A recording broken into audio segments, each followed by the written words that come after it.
नमस्कार मित्रों, स्वागत है आपका आपके अपने चैनल वॉइस ऑफ फेरोज़ यानी प्राचीन मिस्र की भाषा।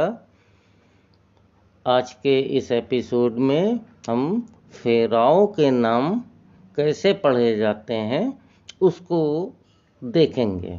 वास्तव में ये भाषा सीखने के लिए सबसे अच्छा जो तरीका है वो यही है कि पहले फ़ेराओं के नाम पढ़ना सीख लें। जैसा कि आपको मैंने पिछले एपिसोड में बताया था कि शैम्पोलिन और यंग जिन्होंने प्राचीन मिस्र की भाषा खोजी थी, उन्होंने शुरुआती ही फ़ेराओं के नाम से की थी।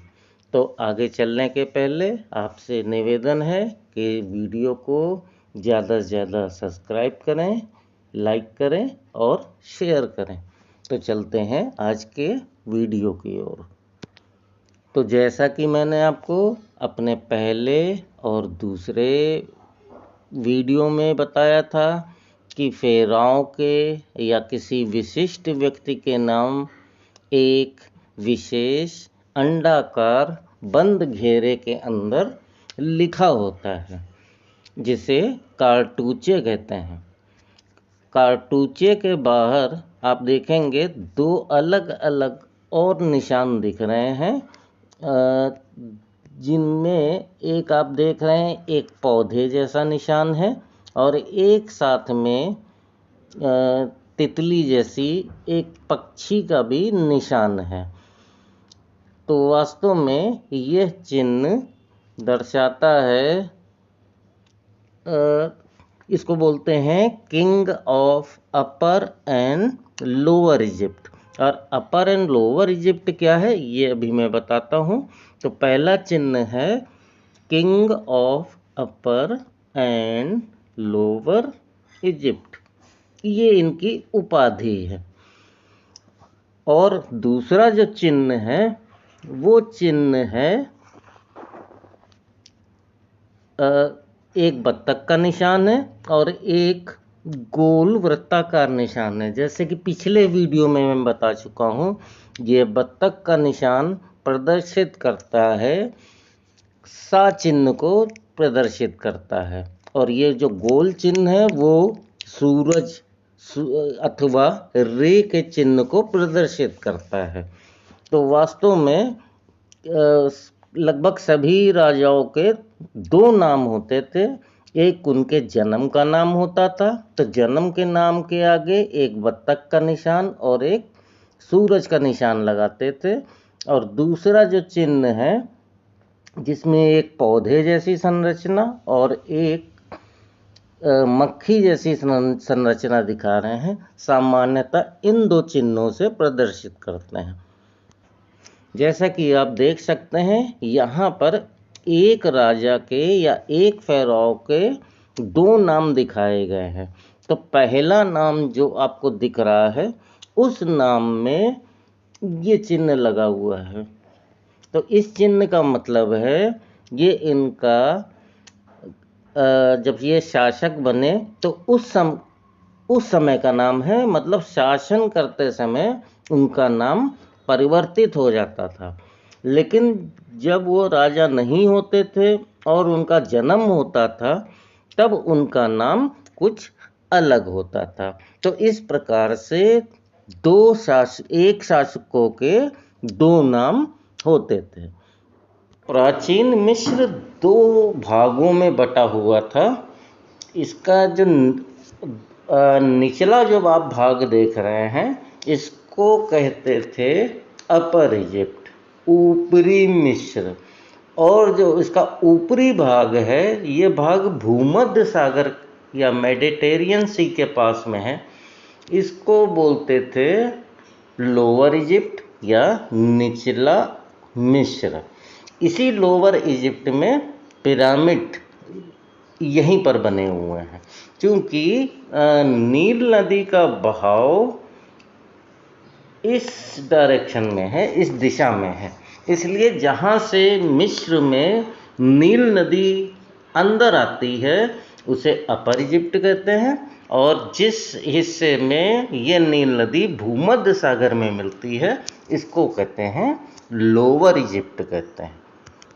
इसीलिए जो शासक दोनों मिस्र के भागों में राज करते थे वो ये वाला निशान लगाते थे, जैसा कि मैंने अभी बताया है। उनको कहते थे king of upper and lower Egypt, निचले मिस्र और ऊपरी मिस्र के शासक, ये इनकी उपाधि होती थी। तो वास्तव में ये जो चिन्ह आप देख रहे हैं ये एक पौधे जैसा भाग है। इसको मैं अभी दिखाता हूँ। हाँ, ये एक पौधे जैसा जो भाग है इसको बोलते हैं, ये दो अक्षर सा और डब्लू अर्थात सु बनाता है और ये अक्षर न बनाता है, एन बनाता है। तो इस प्रकार से इसमें सामान्यतः टी अक्षर को कभी कभी लेते हैं या कभी कभी नहीं लेते हैं। तो ये अक्षर बनता है न स उ, नसऊ, और नसऊ का अर्थ होता है किंग या राजा। तो वास्तव में ये वाला जो आपको चिन्ह दिखाई दे रहा है ये वाला, इसी को तो ये प्रदर्शित करता है, नसऊ प्रदर्शित करता है।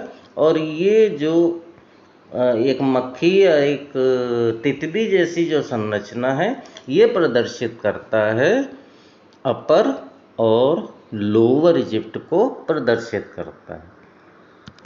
इसके पहले मैं जैसे बता चुका हूँ ये बत्तख का चिन्ह है, ये सदा सा या ज के रूप में प्रदर्शित करते हैं। इसका मतलब होता है सन, पुत्र वाला सन है, और ये क्या है, सूर्य है। तो इसका पूरे का मतलब हुआ सन ऑफ रे, सूर्य पुत्र हुआ। तो इसी क्रम में देखते हैं, आपको दिखाया गया है एक चित्र। अब इसमें शासक का क्या नाम होगा, तो जैसा कि मैं बता चुका हूँ पहले आपको कि उसमें आगे ये दो चिन्ह लगे हुए हैं जिसका अर्थ है ऊपरी तथा निचले मिस्र के शासक, king of upper and lower Egypt. अब इनका नाम क्या है, तो नाम इनका इस बंद कारतूचे के अंदर दिखाई देगा। तो ये जो पहला शब्द है इसको बोलते हैं नेब बोलते हैं, इसको एन और बी से लिखते हैं। और ये जो दो हाथ जैसी संरचना आपको दिख रही है ये है का है, इसको बोलेंगे का। का वास्तव में इंसान के अंदर की आत्मा को कहते हैं का। तो नेब, तो इसका पूरा नाम क्या हो गया, इसका पूरा नाम हो गया नेब का। नेब का वास्तव में प्रथम शासक थे जिन्होंने ऊपरी तथा निचले मिस्र को एकीकृत करके उस पर राज किया। बीच बीच में ऐसा भी हुआ है कि ऊपरी मिस्र किसी के पास रहा है और निचला मिस्र किसी के पास रहा है। तो इन शासक का नाम है नेब का। अगले शासक का नाम, तो आप ये देख रहे हैं कि ये एक हाथ दिखाया गया है और हाथ में कुछ एक चीज पकड़ी हुई है। तो इस चिन्ह को कहते हैं, इसको लिखते हैं ज श र। लेकिन मैंने आपको पिछले वीडियो में बताया था कि जिस डी के अंडरलाइन होती है डी में उसको लिखते हैं डज लिखते हैं। तो इस तरह से इनका नाम हो गया डच ओ सर हो गया, डेजोसर हो गया। तो डेजोसर वो फेराओ थे जिन्होंने स्टेप पिरामिड का निर्माण किया था। आप गूगल पे जाके देख सकते हैं, अगर आप डालेंगे स्टेप पिरामिड तो आपको स्टेप पिरामिड दिख जाएगा। तो ये जो स्टेप पिरामिड है ये जो शासक ने या फेराओ ने बनाया था उनका नाम था डेजोसेर था। अब अगले फेराओ का नाम, अगले फेराओ के नाम में आप देख सकते हैं 3 चिन्ह हैं। तो पहला चिन्ह आप अच्छी तरह से जानते हैं, ये रे है, ये अभी मैंने बताया था नेब है, और ये क्या है, का है। तो कुल मिलाकर इसका जो शब्द बनेगा वो बनेगा नेब। अब इसमें जो सीरियल है वो आगे पीछे है जो उनके नाम में है। तो खैर पहला जो नाम आएगा वो नाम आएगा नेब, उसके बाद आएगा का आएगा, और उसके बाद आएगा रे आएगा। तो इनका पूरा नाम है नेब का रे, नेब का रे। अगला चिन्ह, फिर पहला चिन्ह आपको क्या प्रदर्शित करेगा, पहला चिन्ह प्रदर्शित करेगा रे। इसके बारे में पिछले वीडियो में बताया था, नेफर ये चिन्ह का नाम है, और इस चिन्ह का नाम अभी मैंने बताया था का है। तो इनका पूरा नाम होगा नेफर का रे, नेफर का रे, अर्थात पूरा इनका नाम होगा नेफर का रे।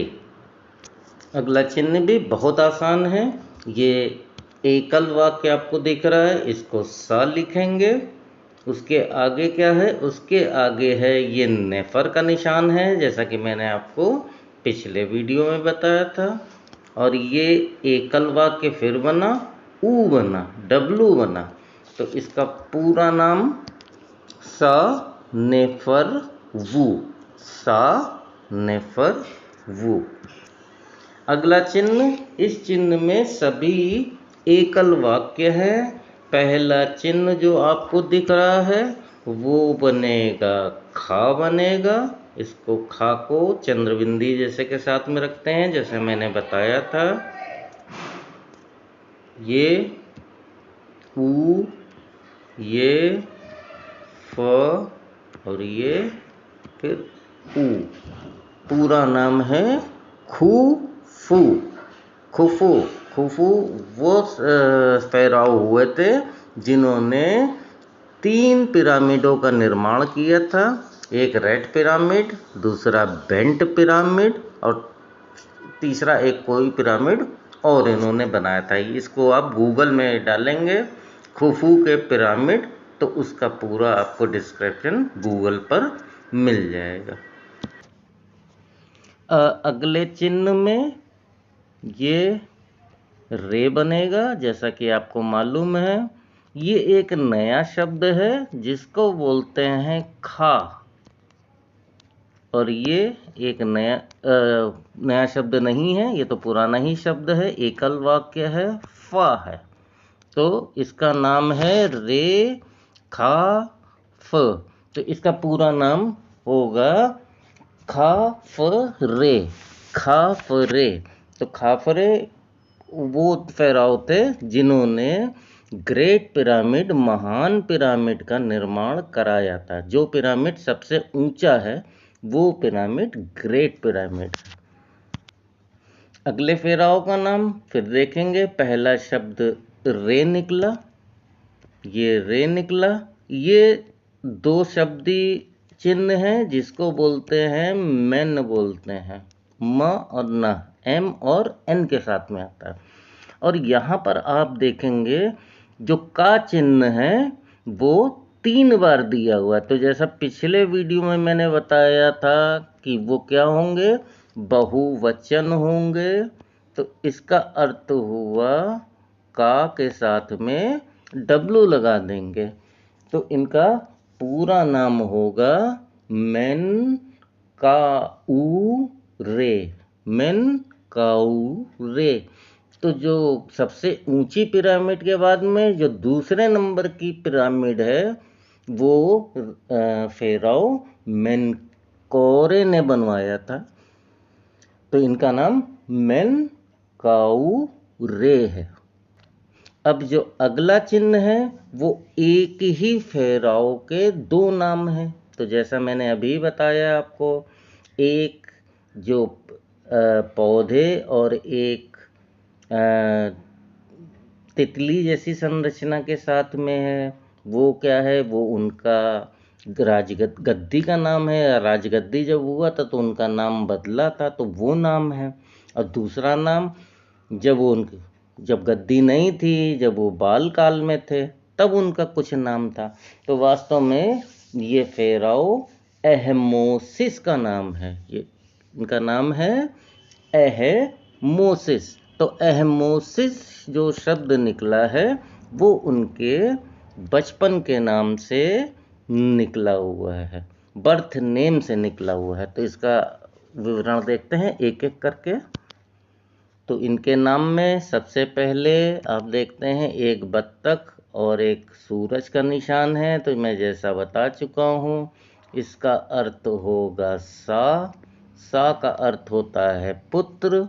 किसके पुत्र? सूरज के, सूर्य के पुत्र यानी सूर्य पुत्र। तो जितने भी फेराओ थे उनके बचपन के नाम के आगे सूर्य पुत्र लगता था।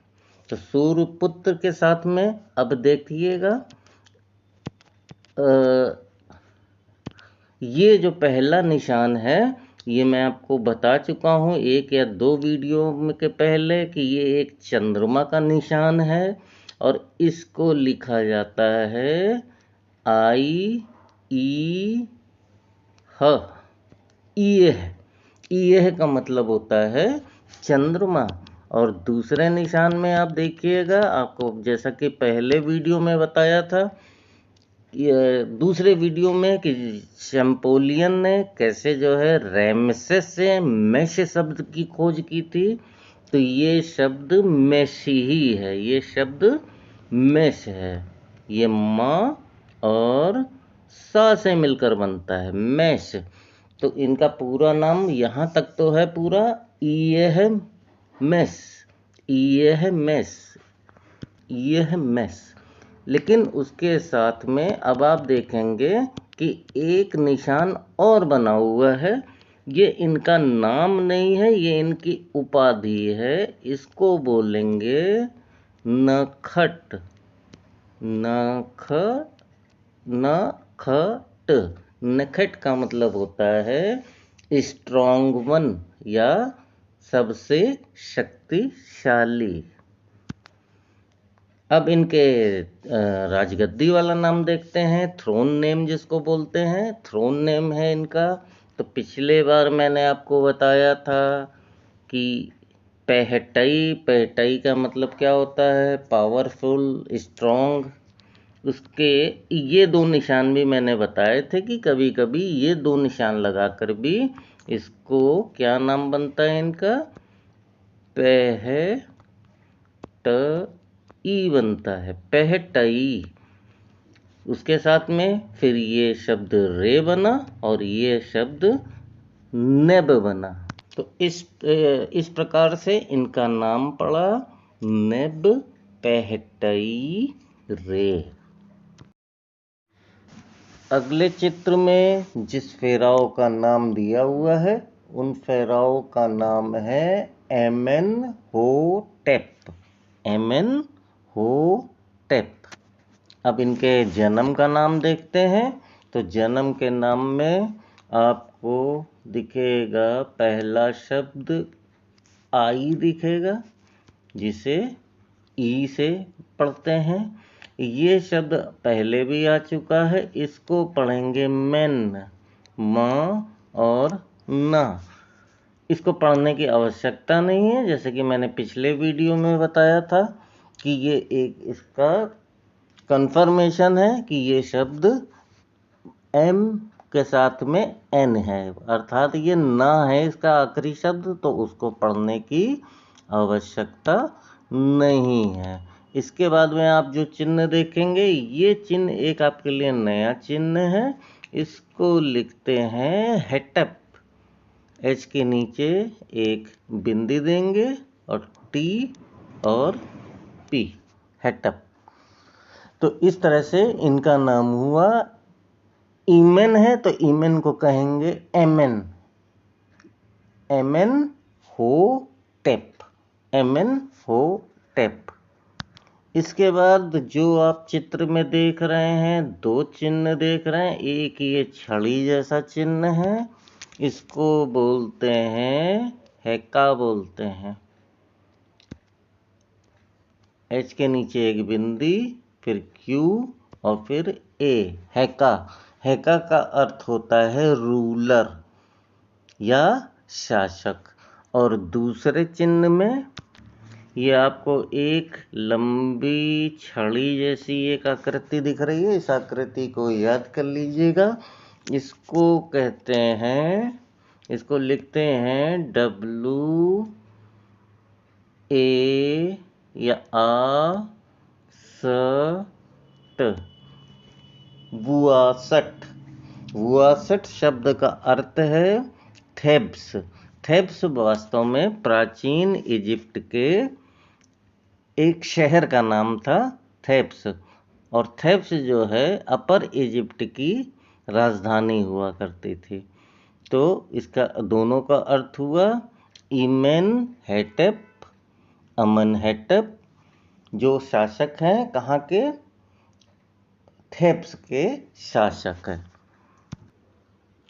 अगले चिन्ह में अब इनका जो गद्दी का नाम था या शासक का नाम था, तो इस शब्द को आप जानते ही हैं। ये शब्द बना रे बना, ये शब्द वहीं बना जैसा कि पहले वाले में मैंने बताया था। दूसरे फेराओं के नाम में डेजो शेर लिखेंगे, जे शेर, लेकिन पढ़ेंगे डेजो शेर। और ये है, ये शब्द का बनेगा। तो कुल मिला के इनका नाम पड़ा डेजोशर का रे, डेजोशर का रे। तो आपने इस प्रकार से कुछ फेराओं के नाम को डिकोड करना सीखा कि फेराओं के नाम कैसे पढ़ा जाएगा। अगले वीडियो में इसी को मैं आगे जारी करते हुए कुछ नए शासकों के नाम पढ़ने की कोशिश करेंगे। तब तक के लिए मैं आपसे विदा चाहता हूँ, लेकिन इसके पहले आपसे फिर निवेदन करता हूँ कि मेरे इस चैनल को अधिक से अधिक सब्सक्राइब करें, लाइक करें, शेयर करें। धन्यवाद। जय हिंद।